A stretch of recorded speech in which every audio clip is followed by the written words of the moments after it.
Hare Krishna devotees. మన తెలుగింటి వారి ఇంటి ఇలవేలు పైన వెంకటేశ్వర స్వామి రూపం ఏమి సూచిస్తుందో తెలుసా అండి? ఒక చెయ్యి ఏమో శ్రీపాదాల వైపు సూచిస్తుంది, ఇంకొక చెయ్యి నడుం దగ్గర పెట్టుకుని ఉంటాడు.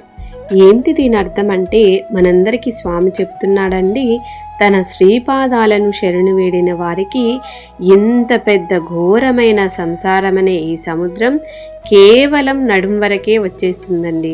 నడుములోతు నీళ్లున్నాయనుకోండి, తొందరగా దాటేస్తాం కదండి.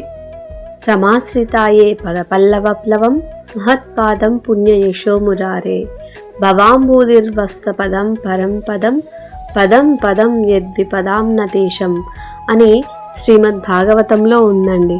దీని అర్థం ఏంటంటే అండి, కేవలం భగవంతుని యొక్క శ్రీచరణాలను శరణు వేడడం చేతనే ఈ సంసార సాగరం దాటడం సులభమవుతుందండి. హరే కృష్ణ.